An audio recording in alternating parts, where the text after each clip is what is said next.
It's interesting because I think now Coello is the more dominant player in this pair, but I think last year, before Tapia had the injury, I think Tapia was the more dominant player. I think it's just the thing that before the match, they have a clear statement on who is the dominant player on this match now. Stupa now is playing like he starts serving. So LeBron sort of gave the alpha male status to Stupa, but in the meantime, we all know that that's not the case. LeBron started to serve when they became a pairing, and now Stupa starts serving, which isn't that massive of a thing, but it still sort of tells you a story that LeBron is starting to put a bit more freedom, a bit more sort of the alpha male status. They still have, I think, much more potential for growing. Tapia and Coello went through much more things than Cardona Augsburger.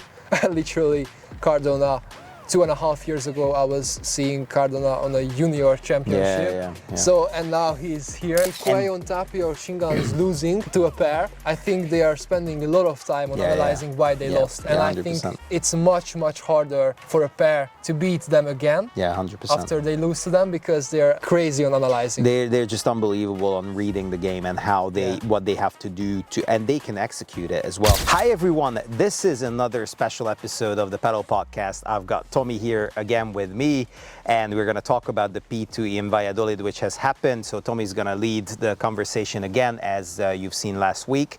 We are really getting a feel for this now, and I really enjoy our little live recordings with Tommy. So here we are. Welcome. Thank you very much for coming again, and we're going to talk about the Valladolid P2. How are you feeling, and how did you feel about the Valladolid P2? We're going to talk about it a lot. Yeah. Thank you for being here again, and I'm feeling great. It was a very nice week, actually. It was very hot again, as in Rome as well. I think the wind was a little bit more bigger than in Rome. And what I wanted to say that I was watching the matches and I saw a lot of high lobs. That's what I wanted to say first, because like I think Araujo is the I don't know, like he's the guy who hits the most of these like marsh lobs. But now you could see Tapia doing it, Coello doing it, and all of these players. And it was a very good weapon for them to use this, but it's very hard as well, because the wind, if the wind is a little bit higher, then it's harder to hit those lobs good. So Coello and Tapia won it, and Coello in his hometown won it again after 2024. So it was a great week. It was a mightily quick court. What I wanted to say that it was really weird to see that there were so many short points. Whenever there was a lob, everyone was trying to hit the big smashes, which would come back to their side, or a port tres or a port quattro. So they were trying to finish the point really quickly. And you could hardly see any lobs. The only lobs were these really high, as you called it, Mars lobs. And they were working, and funnily enough, that was the last point as well, what LeBron just hit long. It even sailed behind the back wall, so it went port quattro without actually landing on the court. So it was a really interesting venue. It was last year as well. As we know, Coello is from Valladolid originally, so it's a really emotional tournament for him. They defended their title because they won it last year as well. That was the first time Coello won it, so it was really emotional for him this year as well. I'm waiting for the YouTube episode on Coello's channel. No, it must be an amazing few days for him, and they played really well, as we know, and we will talk about the final as well. But it has been a great tournament. There has been a lot of talking points, a lot of different results which we didn't really expect. Obviously, we're going to talk about Leal and Guerrero. We're going to talk about again. What a play. I mean, you know what? I even wanted to say, and I know that we're going to talk about these guys. Is it an overreaction to say that they are the fourth best pair on the tour at the moment? I wouldn't say that now, because they had two good tournaments, of course, two semifinals, but let's see if they can hold this position for five more tournaments. They played the final in Rome. Oh, yeah. Okay, then one final and one semifinal. So they're very good form. Like they made big surprises. I mean, in the first round they beat Coquinieto and Yanguas here. it's a big surprise. I wrote it here as well. That's a first round match. It's crazy. It could be a semi-final. It is a crazy. So let's see for the next 4 or 5 tournaments if they can hold this. I would say maybe they are the 4th best pair, but Koki and Yanguas is definitely there, and Pacizzo and Bergamini as well. Yeah. I think now Pacizzo and Bergamini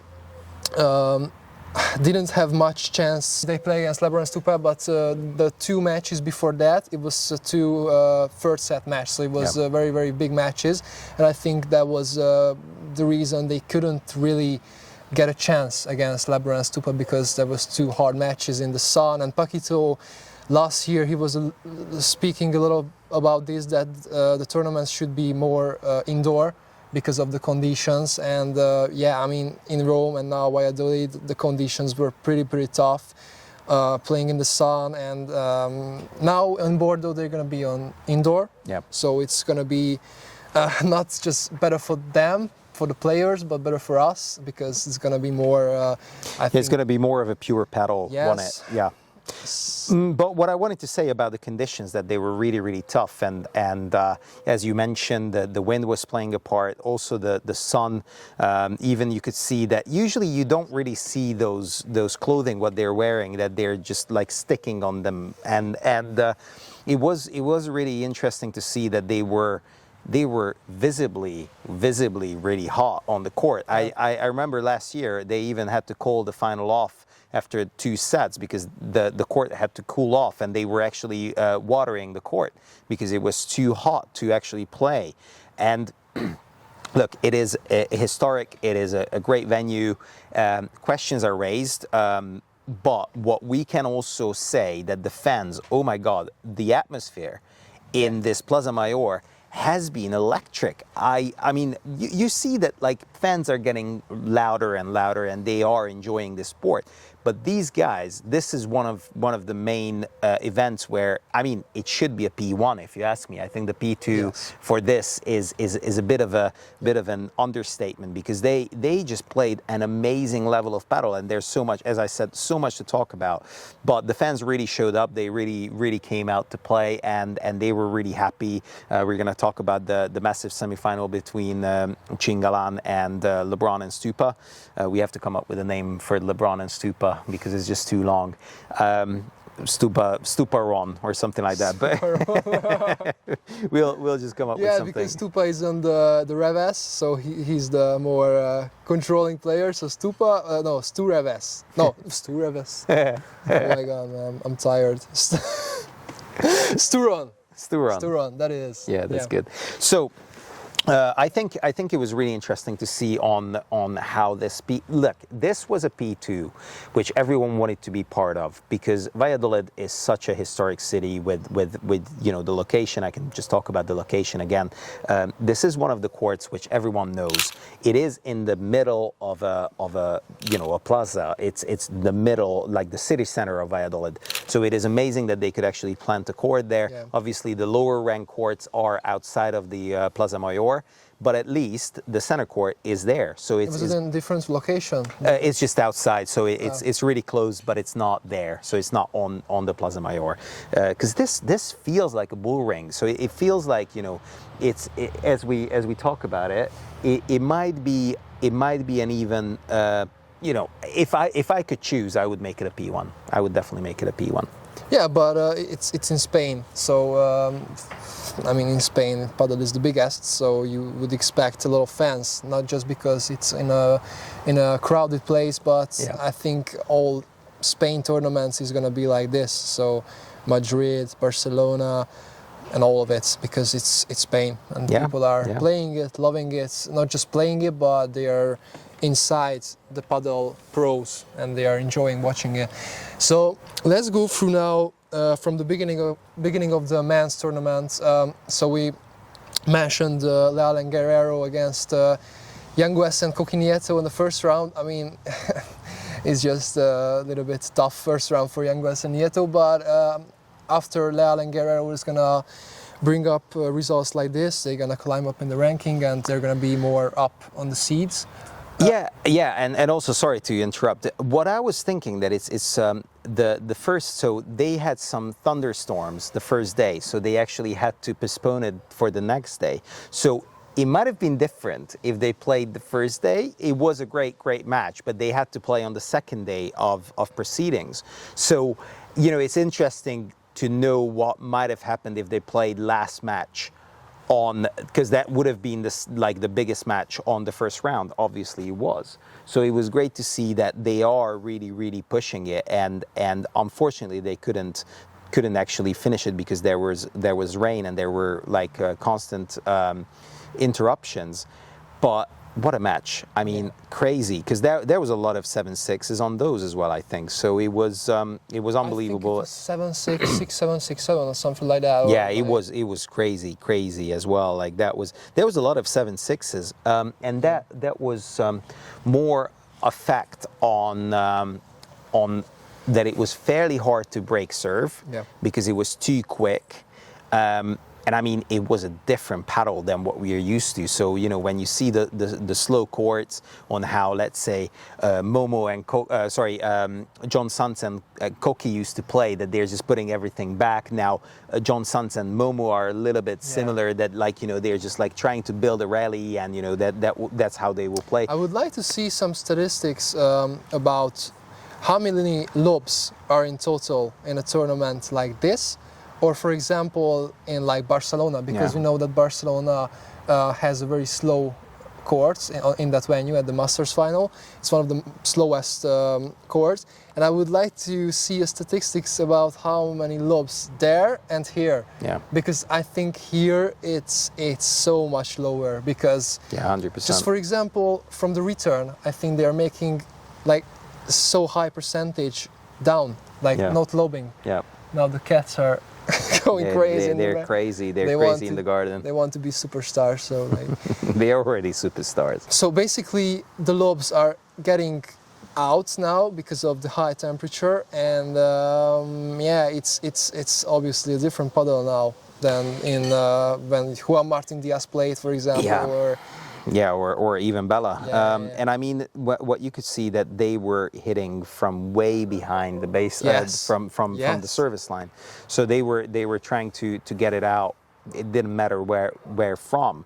And LeBron's smashes were working like a charm. He was back at his best. I think that's a huge factor about if the play is slower or faster, because just from a personal experience from yesterday, for example, it's if I play with a head ball, with the slower head ball, the smashes are much slower, and it's a little bit different, but it counts. So 100%. So it's not just about the temperature, of course it is, but it's the balls. I think it's very important. 100%. We have to talk about a really sad ending to one of the partnerships of the century. We have to say Tolito Aguirre and Gonzo Alfonso are gone.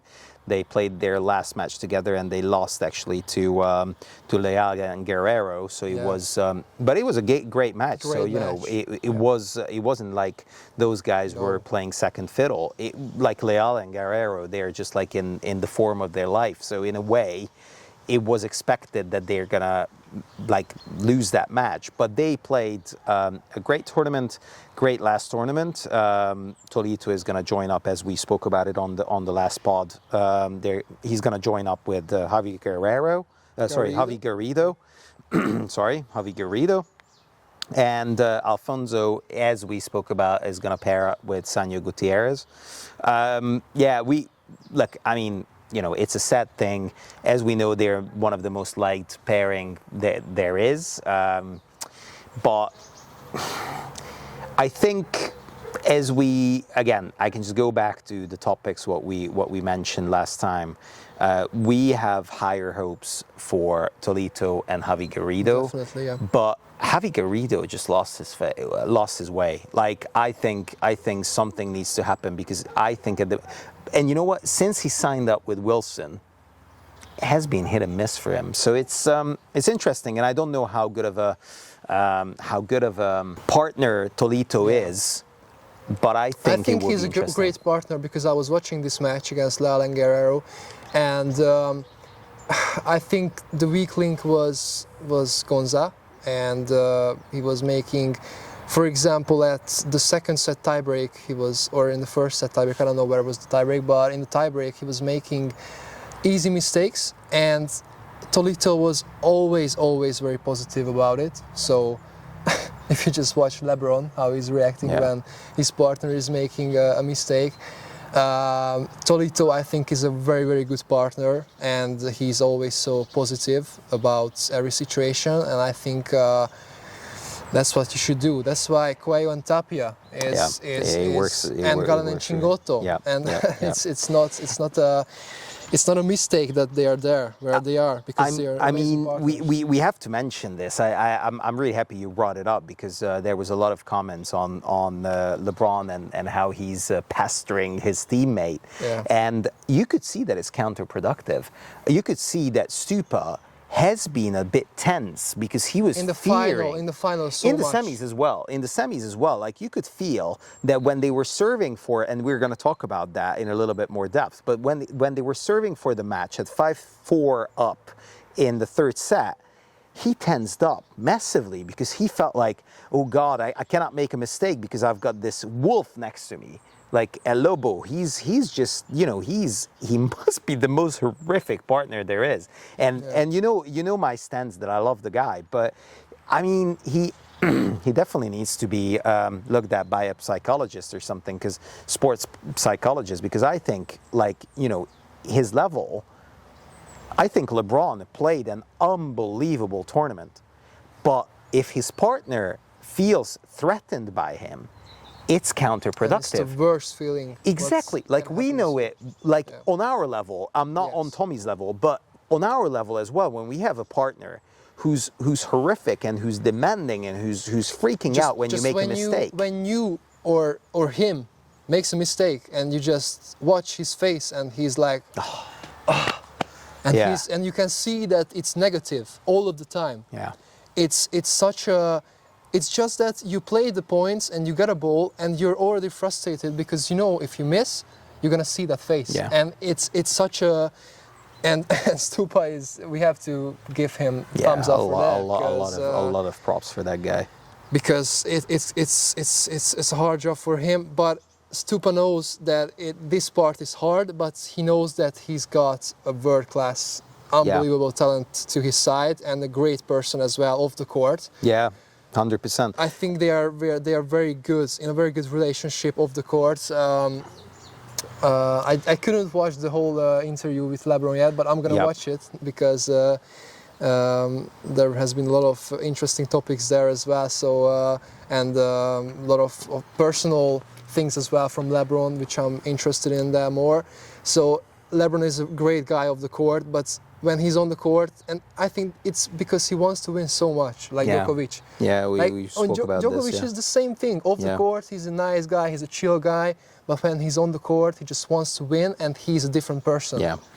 And it's with a lot of players as well, but for example, with Galan or Alcaraz, it's not the same. It's the opposite. I think we are humans, we all have some things which we cannot change. Which we cannot, because, for example, if LeBron would not be like this, frustrated on a match, he couldn't be like this, because he needs this. He needs to be like this. He needs to put out all of his frustration, which is warming up inside. But he needs to control it more, because it's affecting Stupa.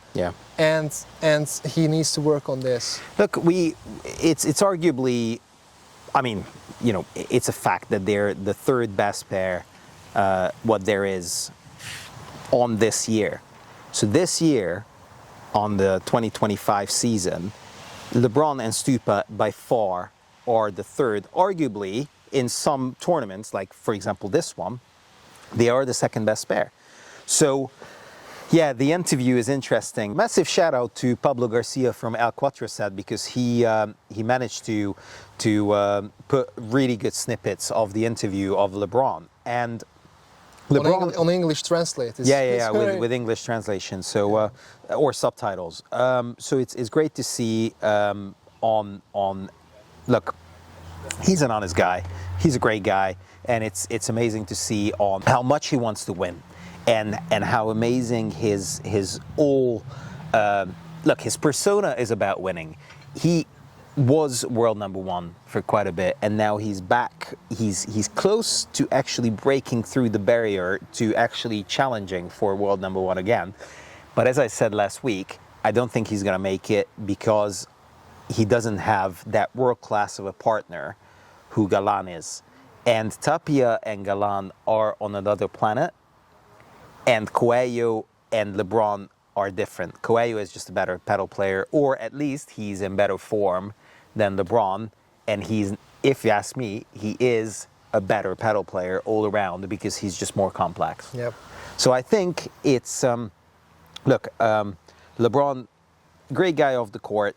He is what it is on court, and he is a joy to watch. Like, he had shots on the final, which were just unbelievable. But we're going to get back to that one because we still have a few upsets which just happened in, at least, sort of upset in the first round of why the did P2. Lamperti and Theo teamed up? I think it was like, I don't know. Like, I don't know. Lamperti, what happened to Dineno? Like, where was he? Dineno is injured. Oh, okay, he's injured. So I guess so that's why. Yeah. So that's why I think Theo called Lamperti to play Yeah, but together. I mean, like, who better to ask? But like, I expected Theo to play on the left side, but Theo was playing on the right side, and that's why I brought this up because Nacho Porto was on the podcast, shout out to you, and now he's on Instagram putting out a lot of stories about the fact that we shouldn't be playing Australian. We should be staying on each side. We should be pushing more the traditional paddle, so not playing Australian because of sticking to one side and saying that, okay, I'm a left-sided guy or I'm a right-sided guy. So now Lamperti and Theo did this, and actually Lamperti was playing on the left side and Theo was playing on the right side, and on the serve they were just going to the side which they were serving. So it was interesting to see that because so fun to see. I think I never saw this. I think actually Paquito and LeBron did it a couple of times, but only just to mess up the head of and I think as well Tapia was actually playing with Bella, and Tapia was playing on the right side, and I think on the serve they were as well staying on the side. So but these are just three examples. Yeah, and, a few examples. And look, if you're playing with the left-hand player, you're going to stay anyway. Yeah. So I think, look, we love Nacho Porto. He is one of the most knowledgeable coaches who we know, and massive, massive shout out to him. We have to get a live interview with him as well, so we're going to work on that. But I think, at the end of the day, you can play on both sides. I'm not really good on the right, neither am I on the left, but whatever. So at least, I'm trying to get better on the right as well. But this is how we get used to one side. And I think after a while, the pros are doing it. There's a reason for that. Even if someone doesn't have that massive of a smash, it feels weird that they are playing on the right. So, there's pros and cons. It's not a straightforward answer either or. I think, for some people it works both sides. For some people it works the Australian way. So it was just weird to see from Lamperti and Theo that they actually were switching. Like it's really really interesting to see how different that, like how different the whole thing is, with the traditional way. Yeah, but I think it's a good thing that Nacho is pushing this because I don't like the fact that a lot of people are saying that, okay, I'm a left-sided player, and they are. Yeah. It's not just about that. It's bad for themselves because they are limiting themselves with the partner options. Because if you are like competing on FIP, for example, and you just only can play on the left side, it's much harder for yourself to find a partner to the right side because there are less left-handed players and there are less right-handed players who are good on the right side and wants to play on the right side. So I think it's a very, very good thing to learn both sides in paddle. It's only beneficial for yourself. but there is a reason why the pros are doing it this way. But I think one way, if you're serving and you're going and you're serving from the side, which your partner is staying, and you're going cross an Australian, I think you're in a little bit of a disadvantage, and you need to make a very good serve in order to not get back. Be caught out. Yes, and I've been making a lot of mistakes from that. What I like from this, because you just have to run much more, and you need to be more precise with the volley. So it's hard to learn. That's why amateurs, I think, shouldn't be doing Australian much, and it's more for pro players. But yeah, it's an interesting topic. Yeah, absolutely. And I think just to round it off, I think after a while you realize if you can get up, then it's fine. If you cannot get up, you should be playing normal. So you should be playing not the Australian way, and I think that sort of rounds it up as well. That I think once you do feel like you're fast enough, you know the angles enough to actually come and because to actually have a really good down the line return is not as tough as to actually get up and make a good volley. The first volley is a really vital. Yeah, it is a really vital. It's the most important thing. The return for the defensive players and the first volley is the most important thing in paddle. Yeah. To make less mistakes of that. Yeah. And that's what I think the players who are struggling to win more matches are making a lot of mistakes from the return and from the first volley. 100%. Yeah. Deus won the first round now in this tournament, and then they faced a pretty strong couple, Momo and Sanz. And what a 6-7, 7-6, 7-6. So it's a tough match for them. Yeah, they absolutely deserved our little 5 minutes of chat. They are making waves. They are being one of the best pairing of this year. I mean, they are top 10, I would say. Like, they are actually like in terms of like the pairing. So they might not actually get into the top 16 as we spoke about. But they would have like a top 8 seeding. I think they would get the quarterfinals all of the time. Like, they are really there. Like, they're not far away. I think in a year they could be challenging, maybe not for titles, maybe for P2s, when the big ones aren't there, because obviously they're not really going to be. They need to get better draws. A little bit lucky with that, because they really, I think, cannot beat Coello-Tapia, Galan and Chingotto and Lebron and Stupa. I think it's a very, very difficult thing for them. Yeah. But it's a difficult thing for anyone. Yes, of course. But from these 3 pairs, I think they can beat everyone. Yeah. Like. Yeah, maybe not Cardona and Augsburger. I think they can. You reckon? Okay. I think, Okay. Interesting. I think the scoreline is actually really tough. 6-7, 7-6, 7-6, and Momo and Sanz, they just have a little bit more experience. A little bit. John Sanz and Momo has been playing paddle like they're 2 magicians. John Sanz will always be an almost, I think, but Momo has the potential of anyone. I think it's really interesting to see on these pairs, because it's a lot of fun to watch Momo. Momo is one of the most entertaining guys on court, and I think John Sanz is the same. So it's a great pairing, albeit they're never going to win a title.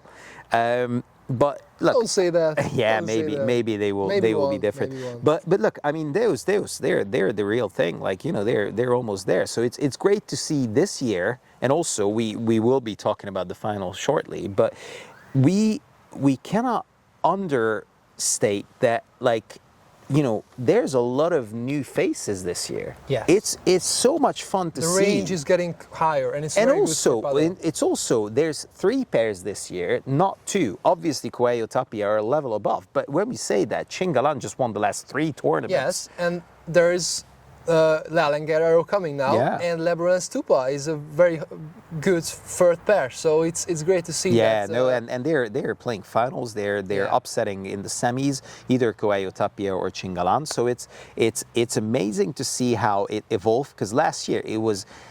Some might even say it was boring, because it was the same 2 pairs all the time in the final. If you could put the top 10 best pairs into stages, how would you put the stages? So let's say, for example, the first stage is Chingalan, Coello-Tapia, and Lebron Stupa, or how would you put the stages? I would put, so the first stage is Lebron. It's Chingalan and Coello-Tapia. That's the top tier. Let's put it that way. So the top tier is that. The second tier is LeBron and Stupa. That's by far, that's definitely there. And then the third tier is actually pretty interesting, because I think Mike and Koki, Sans and Momo maybe, Paquito and Bergamini. So, for example, Cardona and Augsburger, they are the same tier. I would call them the third tier, these guys. But you would, Lebron and Stupa would be tier 2. Yes, and they would be the only tier 2. Yeah, they will be only tier 2. And then tier 3 is from Koki Yanguas until when? So I wouldn't necessarily say... I think here, right? So until... Yeah, but it's weird, because I wouldn't put Dineno and Teo there. And I wouldn't put Alonso and Garrido as well. Yeah, definitely. Garrido shouldn't be there. And John Sanz shouldn't be in the third tier. I would put him there. I would just put them in the fourth tier. No, I would put John Sanz there. I wouldn't put now Dineno. I wouldn't put Edu Alonso and Garrido, but because Guerrero and Augsburger is there, down from these players, I'm still putting them now there. But okay, so I get what you mean. So it's not just the pairing; it's about the rankings and how you would place these guys. Yes. Yeah, no, look, I get it, and I think, Mike, Koki, John Sanz, Paquito, Lucas, Bergamini, Momo, Cardona, Guerrero, and Augsburger would be tier 3. Yeah. And tier 4, the rest. So, if you say, Edu Alonso, Arroyo, Teo, Dineno. Although I love Edu Alonso, I just love how. No, Edu Alonso is a magician. He's so quick. He's a so magician. His defending is literally one of the best on tour. He's just like a robot. He's like program. He's like a ChatGPT on the Padel court, right? Yeah, he's amazing. And he doesn't do anything like tricky or something like that, like LeBron. No, but his defending is it's literally one of the best on tour. Yes. Like, it's absolutely unbelievable. I can just go back to that Barcelona match against Chingalan. The guy wasn't missing a ball.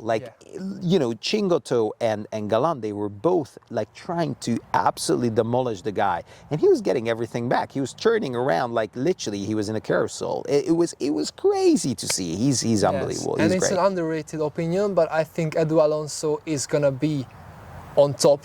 But I don't know when, but he deserves much more than this, because he's, I think, one of the hardest worker, and you just how he's defending. It's amazing. And the only thing is that he's a bit like a Dineno or a Chingotto guy, that he doesn't really have that sort of a weapon. But in the meantime, I think he's quicker than them. He's quicker.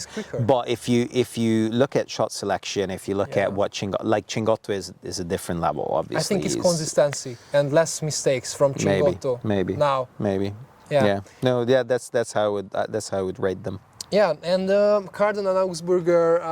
I mean, it's nothing of an upset, but it was 7-6, 7-6, so it could have gone either way. As you had written, they couldn't convert the set points in both sets, and it was a coin flip, so it was a 50-50, which they lost, but they could have won it. It is weird though, because Cardona and Augsburger, they have the biggest smashes on tour, so on this court they might have maybe overpushed it, but as you said, it's a coin flip. Because of the wind. Yeah, maybe it's the wind. Yeah. I don't know if in Bordeaux how fast the court is, but now it's. I think it's definitely going to be slower than. It's an indoor tournament, so it's going to be interesting because I think the wind is very. It's Cardinal Augsburger, they don't like it. It's definitely a thing now, and Chingalan and Coello-Tapia are the best in managing the wind. But of course, I'm saying this after Lebron and Stupa beat Chingalan. But so Cardinal Augsburger, they couldn't manage to bring an upset now. I'm interested to see how they're gonna perform until the rest of the year, because they got the potential and they are. They are stuck a little bit though. I mean, this is a freak result. So you're playing Chingalan in the quarters. So they need to learn a lot of things. But what I wanted to say that they still have, I think, much more potential for growing because of their younger and Tapia and Coello went through much more things than Cardona Augsburger. Literally, Cardona. 2.5 years ago, I was seeing Cardona on a junior championship. Yeah. So, and now he's here, and so they need time. What I said in the previous episode as well, that they need much more time to learn. They're close. Look, I mean, close. they can already. They showed what they can do. What I can say, towards the end of the year, they can even win a P1. Yes, I think they could. Yes, but they showed that they can beat them. But now I think it's harder for them because they know how to play against them. They know that they can beat them, but now it's harder because it's a little bit of not an.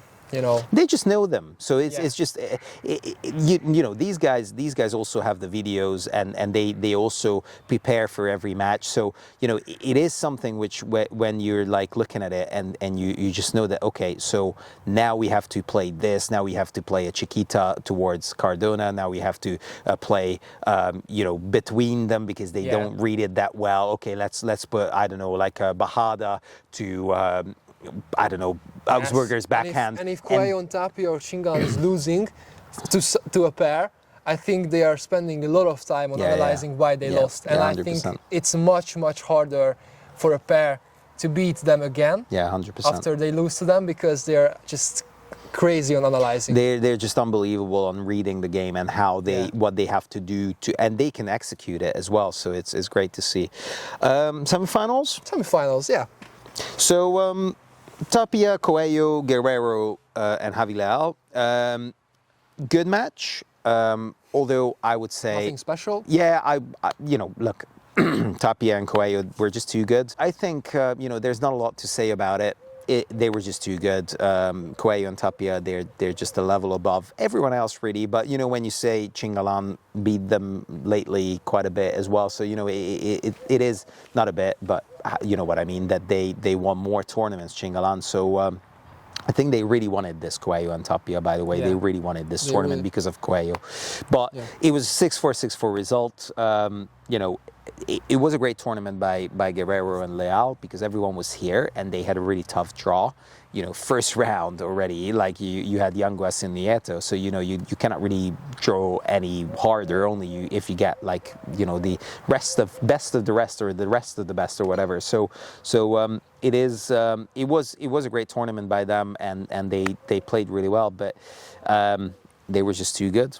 Coello and Tapia, but the other one. The other one. We need to talk more about that. Yeah, that won't be this quick of a topic.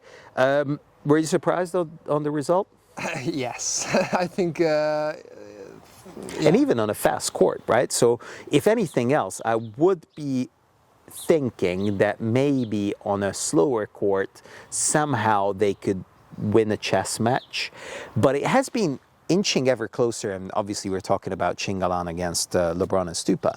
They were inching ever closer. They had their chances last week as well in Rome, haven't they? So they had they lost the second set tiebreak, but I think, and then they just ran away with it 6-2 in the third to Chingalan. But if you think about it, it's just amazing to see how LeBron is now thinking, and it could have been a block, and he could have been like, okay, I'm never gonna beat Galan. It doesn't matter who I'm with, because I'm not gonna win. But he doesn't have that attitude, and now we spoke about LeBron quite a lot. But look, they just came back, and they were serving for the third set, so for the match. They were 5-4 up, and they just lost it to 15 or something. So it was a fairly straightforward break. But back to that topic, what we spoke about, because that was like, you could feel that Stupa was tense. Although when I say this, Stupa now is playing, like he starts serving. So LeBron sort of gave the alpha male status to Stupa, but in the meantime, we all know that that's not the case. Because LeBron started to serve when they became a pairing, and now Stupa starts serving, which isn't that massive of a thing, but it still sort of tells you a story that LeBron is starting to put a bit more freedom, a bit more sort of the alpha male status. Between a pair, you need someone who's a little bit better. Yeah. Although I wouldn't say better. I would say more dominant. More dominant.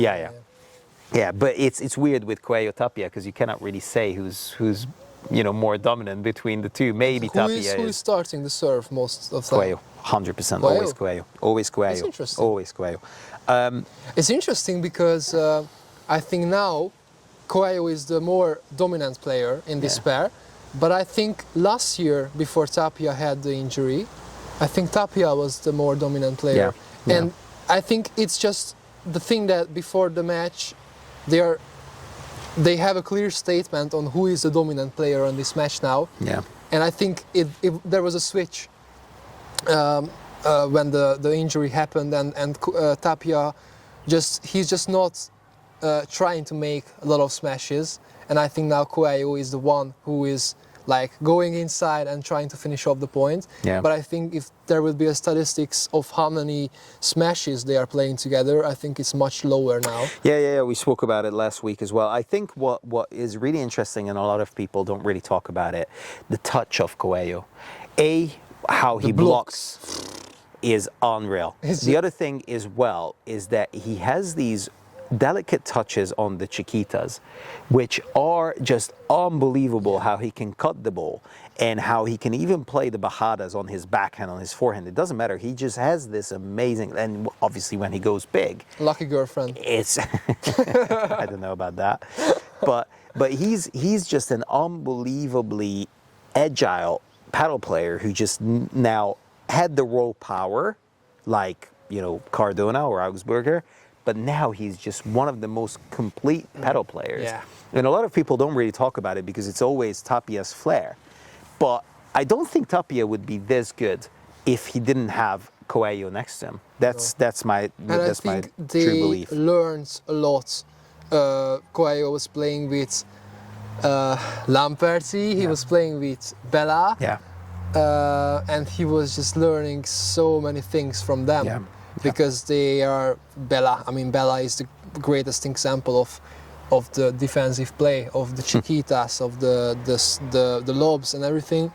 And Tapia was playing with Bella as well. But they learned a lot of things when these old school players were playing, and they were playing with them because Tapia was with Sanyo and Coello was with Bella. So there was a couple of matches like this, and it's interesting to see it back now. That there were matches like this, and now it's just interesting to see that a few years ago that was a match, and now Sanyo and Bella is they're gone. Yeah. I mean, Bella is, but obviously Bella retired last year, as we all know. But Sanyo, he. I mean, there was the shot of the tournament when Sanyo just hit at Galan, and Galan just blocked it, and he was just standing at the net, and you haven't seen that. I've seen it, and now we are running this now.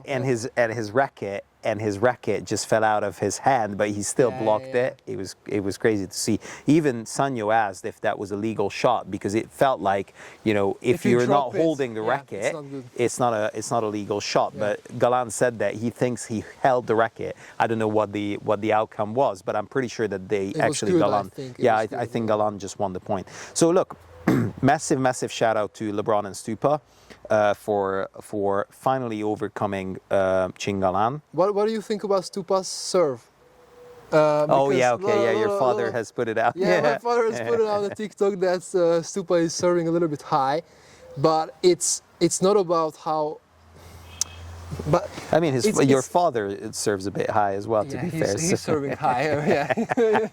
Stop it. Yeah. Attila, stop it. Yes, but it's interesting from Stupa because his movement is so fast, because he's I don't know, like 3 or 4 times he's bouncing, and then he's like bump and he's going straight. Yeah. And he's like so straightforward with his back. Yeah. And It's really hard to know if it's legal. But look, I mean, no one really called it. No one really calls your father's serve either, although they try. So just to round it off, it's now 5-1 to Galan, so he's still way ahead of LeBron. We could talk about the handshake, which just sort of happened. We do know that LeBron still feels really upset about this whole letting Galan go. had a watch after the handshake. It's like it's No. So to be fair, Galan was fairly. I mean, out of those two, Galan is the nicer guy, right? So we can sort of say that he is, but I think in general, I think LeBron just feels really upset about all this. And this is what it is.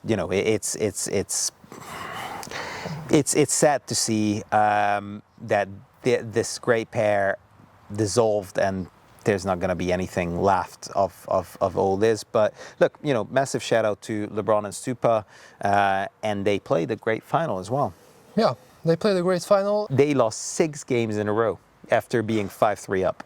Yeah, and in padel in general, it's a thing that really can happen because things can happen very quickly. The momentum is a big thing. If you're mentally getting a little bit down, it's so fast can happen things like this. And at 5-0 in the first set, Coello-Tapia break them so quickly. It was like one lob, they were up, and it was such a quick thing, and they just won the set. And there are small. Tiny margin, details. Margins. Yeah, I think what has look, we always talk about it that they're just too good. Coello-Tapia, they're just mental juggernauts, and LeBron said that as well. That Coello is mentally he's mentally such a tough guy, and look, we can talk about and we have to talk about how good Coello is, and we already said that on this episode. So Coello is the unsung hero of this pairing, and he's an unbelievable talent, and he fulfilled his destiny that he won the back-to-back from 2024. Tapia said it on the post-match press conference that he's just such a tough guy. It was a scorcher hot day, so it definitely was. And look, at the end of the day, it's about how good they are, and they're just impeccable. When they're on song, they're impeccable. But what could be great news to Stupa and LeBron is that they played an unbelievably great tournament. They were toe-to-toe with Coello and Tapia. Like, it was a fairly straightforward match, but if they somehow could have closed out the first set 6-3, it would have been a totally different match, because then nerves may have came into play, and that would have been a different story. But I think 34 titles as a team, 5th title of the year. So wow, I mean, these guys are the thing. You even asked this question if they can sort of get to Bella's and Diaz's 170 plus together. They need to get 1 out of 2 tournaments in a year consistently. It's just to crazy. Reach that. It's just crazy. I mean, they can Bella's do that, but injury can come, and so many things can come in order to not happen. So I mean, it's much harder now. To reach that. So if they reach it. It would be crazy. Look, they're already there in the conversation if they're the greatest pairing of all time, and I know I asked that, like, we recorded so many times. Nobody said that they're Mauri Andrini said no. Obviously, Manu Martin said no. Pablo said no. So fair enough. Yeah. But they're creeping up to be one of the greatest, if not the greatest. I think now pairing. you can say that they're one of the greatest. They're definitely one of the greatest. So I think that's out of the question now. In 10 years, maybe you could. I think in 10 years you could say that they are the greatest of all time. Maybe if they're carrying on like they are now, it can be said. But now they are still very young to tell this. 100%. So, like Coello is 21, I think. So it's like it's usually overlooked, but he's like 21 or 22. So he's still turning, like I think 22 now. Or he's just unbelievably young, and look, he's as we spoke about, he's a mental juggernaut, and it's just great to see. Coello-Tapia, I think they got back to the first place now. Yeah. Because they are back. I think there hasn't been any bigger changes now. I mean, it's funny that Gonzo Alfonso and Tolito are still in the race for the top. Not for much time, I think, because Guerrero and Leal is coming very close now. Wow, they're unbelievable. Leal and Guerrero, they're just like coming up. So I think there are going to be a lot of changes until the end of the year in this. I think this looks fairly right. Like, the season looks like this might be, the last pair might fall out, but the players Momo and John are right, but the positions I think are going to change a lot. Because, that's true. Osberg Cardinal is going to climb up possibly until the 7 or 8 position. Well, I think Mike and Koki are just too solid. They lost a bit of their touch, but they just got unlucky with the draw. They might have got to the semis if it wasn't for that. So I think wow. I mean, the top 30 players, top 30 pairs are like really, really good paddle players. Even Alex Josas is on 28. And Jairo Bautista is amazing as well. I think he's going to be until the end of the year around the 20th position because But I'm just watching the players around this, and Jairo Bautista is standing out for me because he's great. He has an unbelievable smashes. He's a little bit lacking consistency as well. That's the main factor if someone is not at the top, if they are lacking consistency more or not. So he needs to work on that to make less mistakes and on the end of the set to be more precise on the shot selection as well. What a fall from grace for Javi Garrido. It's unbelievable how low he is, and he was playing Masters major finals last year as well. So it's a bit of a shame, but it is what it is. So what are you thinking? Will it have an impact that LeBron finally beat Galan, or everything will go back to plan and Galan, Chingoto and Galan will just beat them from time to time? What I said at the beginning, that if Chingalan or Coello-Tapia loses a match, they are much more spending time on analyzing why they lose the match. And now I think at this moment they are analyzing why they lost Chingalan. So I think that's why it's a lower chance that if they play against each other one more time, they're gonna beat them once again. Because I mean, if you beat someone 5 times, then it's much more gonna happen that you're gonna lose. But after that, I think it's less of a chance that you're gonna lose again, because of you're gonna concentrate more. You're gonna be more to make sure that you're not losing. So, I mean, LeBron and Stupa is definitely there, and I love that there's a tier 2 pairing now, and I have the same opinion as you, that tier 1 is Chingalan and Coello-Tapia, and tier 2 is just LeBron and Stupa, and after that there's a tier 3, which there are plenty of up 5, until 6, the 16 players. So that's fair.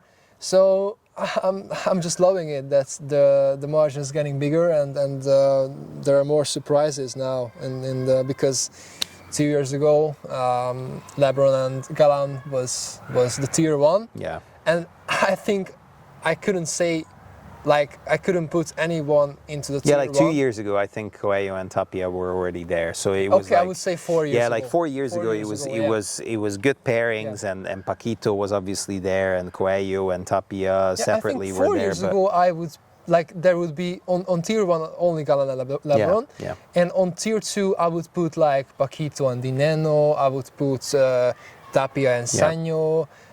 Coello and Bella. Yeah, Stupa was playing with Lima. That was a very great pair as well. What pairing? What a pairing! OGs. Oh my God! And they once beat Gal and LeBron. Yeah. I think, and yeah. So. But what we can say, and we also should be talking about it, that LeBron and Galan changed paddle. It was a totally different thing. So yeah, that's absolutely fine. Shall we just quickly mention honorable mention for the ladies? Yeah, just a quick roll mention because we are set for Delphi. That she's been injured in the semi-final. Yeah. It was a great scene to see that Bea Gonzalez was obviously, so Delphi was crying on Bea's shoulders, bless her, and they're still obviously great friends. It wasn't a decision of being friends. It was rather, it paid off. I wouldn't say for both, but for Delphi, definitely it paid off. It was unbelievable to see how great this season has been going for these ladies, so Triai and Brea. It's unfortunate. I don't really know if it's a calf injury, and we don't really know how that will affect her going forwards, but they have been by far the best pairing this year. Yes. Obviously Sanchez and Jose Maria. Not far, but they are better now, I think, than Sanchez. If let's say if there are 10 matches, I think they would win 6 or 7. 7 or 8, probably. But they are not way better, but they're in the small things. They absolutely have much more big shots. They can finish the point much better. They are stronger a little bit. They're just a little bit better now, I think. Yeah, absolutely. Altogether. Absolutely. So, but it's interesting because in the last episode, the semi-finalists were, remember the upset pairing? Yeah. What were the names? Yeah, that was Iglesias. Victoria Iglesias. Yes, unfortunately they played against, I think, Triai and Brea in the second round, maybe. Yeah.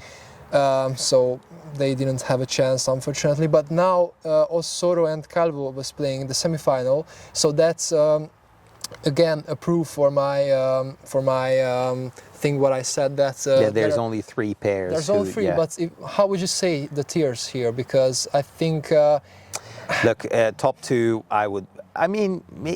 okay. So tier 1 is Ari Sanchez and Paula Jose Maria, and obviously Triai and Brea. Yes, I would say that as well.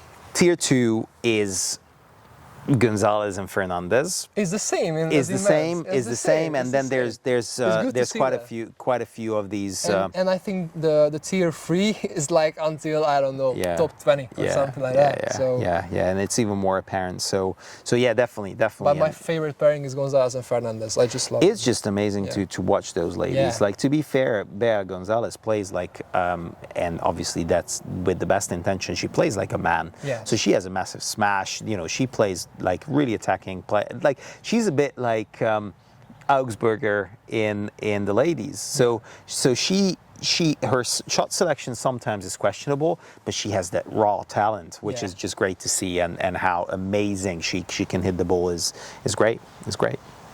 Yeah, I think like Ari Sanchez is more of a Tapia play, because of Tapia is a little bit less aggressive. Please don't say that Paula Jose Maria is like Coello. No, I will not say that. No, but like about the aggressiveness and the style. So and Bea Gonzalez is much more like Augsburger, because like I would possibly say that Delphi Brea is a little bit like Tapia, that she has amazing shots from all over the court. She's like a little bit LeBron, because Delphi could play on the left side. Yeah. And she played the left on the World Cup last year. She's higher, she's tall, and she can do big things. Like Cingotto, you wouldn't necessarily put Cingotto on the left side, but you could. Like, you could, but LeBron he played amazing with Yanguas as well when Yanguas was on the right and Cingotto was on the left. Like, Yanguas is an example as well, that you could put Yanguas to the left side. Well, you could, but Yanguas somehow is not really good on the left. Like, you can hardly see him on the left somehow. He's not comfortable on it. he would fit there. Yeah, I mean, he has a massive smash, and somehow he just absolutely. He's defending what's he needs to. Yeah, 100%. Like, you know, he's quite tall. He's like my height, so I think 6'2", 189. So he's a tall guy, and for that, his movement is not as good. So yeah. Let's talk about the final quickly. Yeah, I think Bea Gonzalez and Fernandez cannot. Have they beaten Sanchez and Jose Maria? I'm not sure. They might have a couple of times, I think, even this year as well. But I think if they would play 10 matches of this, I think 7 or 8 is for Sanchez and Jose Maria. Yeah. Because of the style, because Sanchez and Jose Maria, you need to be more strong and aggressive to beat them, I think. And that's what Delphi and Gemma has. And Bea Gonzalez and Fernandez, not really. Which is weird, because both of them are natural attackers. Even Fernandez, I think, like she can really hit the ball. Yeah. But I think what they're lacking is the shot selection still. So I think players like Sanchez and Jose Maria has the upper hand, because they can read what they're gonna do. So I think, look, you know, massive shout out for Sanchez and Jose Maria for winning this title. It was really emotional again for Paula, because she was training in Valladolid. So it was great to see that. And this is the 41st title of the pair. And now they're back in world number 1. So it's like a back and forth with Gemma Triay and... I mean, when did they start to play together? Delphi. Like 3 years ago, I think, something like that. I even remember... Oh. Yeah. I think much longer. You reckon? I remember that when it was Gemma and Ale Salazar. Ale Salazar, yeah. Ale Salazar. She was, she's Ale Salazar is she's a proper player. Yeah. So Jose Maria and Sanchez paired up in 2021. So yeah, it's 4 years ago. I thought it's much more. I don't know, but 4 years still, it's so many time, and it's very good to see that they are still trusting each other. I mean, they have the reason to trust each other now. But I mean, who would you pair up with? Like, if you are Sanchez or Jose Maria, to be better and to beat Delphi and Gemma? Like, I think it would be interesting to see maybe Bea Gonzalez with Jose Maria. No. It would be interesting to see. Like, you know, I wouldn't look. I think Martita Ortega is the only lady who could, or Sofia Araújo. I think I wouldn't put these them ladies. there. Yeah, I mean, you know, it's tough because there's only just 6 ladies who can really like, you know, pair with each other, and even Fernandez is a bit of a dark horse, because even, you know, Gonzalez is maybe a level higher, Bea Gonzalez, than Fernandez. Fernandez is a great player, don't get me wrong, but she's like 19 or something, so she still needs to grow in many ways, even maybe in height. So I think, it's tough. It was fairly straightforward. Okay, Gemma Triay paired up with Delphi Brea. And that made a lot of sense, because now you can see that they're beating Sanchez and Jose Maria fairly consistently. Yeah. But now I don't know how tough the injury is. But yeah, that's how it is. Delphi needs to keep her heads up, because injury is the worst part of a sports career. If you want to achieve big things, injuries are your worst enemies. Yeah, I mean, injuries are worst enemies for anyone, to be fair. So it's not just you're a professional player, but yeah, I know what you mean. Let's talk about the Bordeaux prediction, because we know that LeBron just pulled out today. LeBron and Stupa are not playing this tournament. Really? I didn't see that. they just pulled out, so it's not happening. Okay, so who's gonna win it? Who's gonna win the tournament? Yeah, I cannot tell. Like, I just cannot tell it.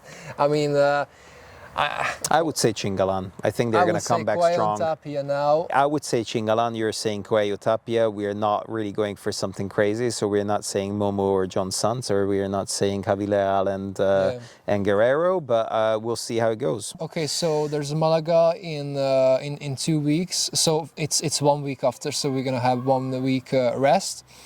And then we're gonna have Tarragona in P1. Spain. P1. So P1 again. And they're gonna have Madrid P1. Okay. So, and after that it's the Paris Major. It's gonna be huge again on Philippe Chatrier and Roland Garros.